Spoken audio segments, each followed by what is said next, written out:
Mike Diretto with Team Sasha, and I'm a dating and relationship coach. I started coaching officially in 2012. I took my boot camp with Sasha Day Game in fall of 2011, and he actually said, "Hey, it looks like you got the hang of this pretty quickly. Would you like to come work for the company?" But at the time, I felt a lot of imposter syndrome. Who am I to just jump into this thing? I wanted to get a little bit more experience with dating myself before I did that, so I held off on the offer. Then Sasha invited me to help co-teach one of his boot camps in Toronto and then New York City. And after that, I started teaching them on my own, and I've been doing that ever since. My backstory is I was actually always sort of naturally good at relationships. I had long-term relationships starting from the age of 13, but I didn't really start them myself. Basically, girls would get crushes on me, and then through a friend or whatever, that the stupid, immature middle school or high school stuff, they'd let me know that they liked me, so then I would feel like it was okay for me to pursue them. I would feel comfortable. Basically, they gave me the permission before I pursued them, and then once I was pursuing them, I could maintain a relationship, and I had some natural skills at that. But I ended up getting married pretty young. I was 24. I got divorced 4 years later, and I found myself at 28 having never approached a girl, never gotten a phone number, never picked up anybody in a bar, didn't even know where to start with that. So I eventually found Sasha's program. It was all about being direct, being honest, being authentic and genuine. That really resonated with me. So I took the course, and it revolutionized my life. Well, dating and relationships have been such an important aspect of my life. I mean, even from it, I think I was just sort of born with this inclination towards interpersonal relationships, towards romantic relationships. I was kind of always fascinated by the opposite sex from even younger than the age of 10. And for me, it's always been something that the quality of the relationships in my life has been a consistent measure of the quality of my life in general. So the more friends I had, the more close friends, best friends, if I had a strong relationship with a girlfriend, all of those things enriched my life, made me feel like I mattered, like I had a place, like I had a posse, a group. And after I took my boot camp and learned more about dating and interpersonal communication, the quality of my relationships skyrocketed so high that it turned me into more of a humanitarian. Like, just my primary romantic relationship is so strong that it makes me feel so safe and comfortable at home that I go, okay, well, I'm feeling pretty satisfied. Who else can I help? How can I make the world a better place? Now that I don't have to worry about finding people, I don't live in the scarcity mentality for affection or love or anything like that. I go, okay, I got my needs met. Who else can I help? And so to me, dating and relationships are a huge lever, a huge lead domino towards unlocking the higher levels, the even more enriching levels of your life.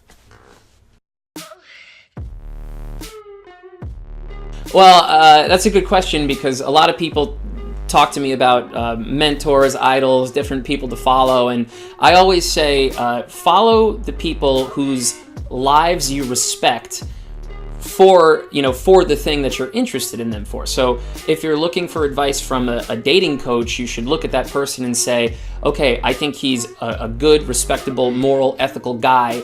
I want to emulate, the things about him, and he seems pretty happy, fulfilled, and satisfied in his life, right? Fulfillment and satisfaction are really sort of the keys. So for me, like, one of the guys that comes to my mind thinking about that is Joe Rogan, comedian and announcer for the UFC, also big podcaster. When you hear him talk on his podcast, it's very obvious that he's got his shit together.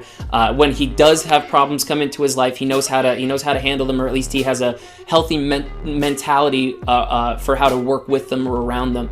A similar guy, Tim Ferriss. Now, I don't know about anything really about his love life or stuff like that, but when you think about business, personal development, and just how to attack problems and how to face fears. He seems like he's got that aspect of his life pretty well handled. So those two guys come to mind. Kevin Smith, you can't fault that guy. He's an undeniable optimist. And he's always about trying and failing, even trying again, because, failure is subjective, and what other people say are your failures might be the minor success that launches you into the later success. And another thing about Kevin Smith, someone that's, so commonly panned by critics and everything like that, he makes a point to say, you got to celebrate yourself, because if you don't, no one else will. You got to take up space in this world, right? So those are just three of the guys off the top of my head that I look to. So the biggest challenges are really combating the expectations and assumptions that people bring with them into the program. So it's not really like, the teaching of the program, it's getting people to unlearn the bad information or the bad habits that they brought with them into the scenario. That's number one. And then hand in hand with that is convincing them, getting them to believe that the answer to their problem, the truth to the situation, is actually much simpler than they think it is. A lot of people come to us and they say, oh, well, I'm a smart guy. I've been trying to deal with this for years. I've been reading self-help books. I've been taking other courses, digital courses, blah, blah, blah, anything that's not live training, sometimes even a little bit of live training. And they say nothing's worked, so it must just be one more piece of information, one nugget of truth, one something that'll fix it. And usually that's not the case. Usually it's just putting the legwork in, putting the time in, putting the reps, something in the physical domain, and that proves a much simpler truth of life. Like with all this meeting and approaching people, you've got one person that's going to tell you it's 10 different steps. I'm going to tell you it's 2 steps, right? So getting people to go along with that and really believe that life can be a lot simpler than society and the world and even their previous experiences has led them believe. Those two things are my biggest challenges.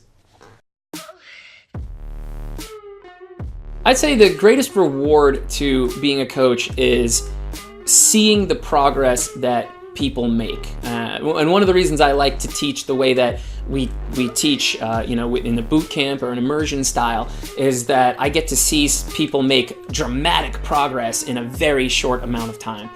There's nothing that makes me happier than having somebody come to me telling me a story like, I spent the whole last year of college locked in my room. I didn't go out and talk to anybody. I've never approached a woman, or I approached 2 and I had a bad experience. They start that way on Saturday morning, and then by Sunday evening, they've approached, 40 different people, gotten phone numbers, maybe even instant dates, and they're saying, I can't believe that happened. I can't believe I even have this ability, and they feel like they just gained a new superpower. That's the best thing about it. That's the best immediate thing. Actually, I would say there's an even better thing, which is the best students tend to become good friends. They keep in touch afterward. They check in and say, oh, here's my progress. Here's how I'm doing. Oh, you're not going to believe it. I got this amazing girlfriend. I got this amazing fiance. I'm married now. I started a business.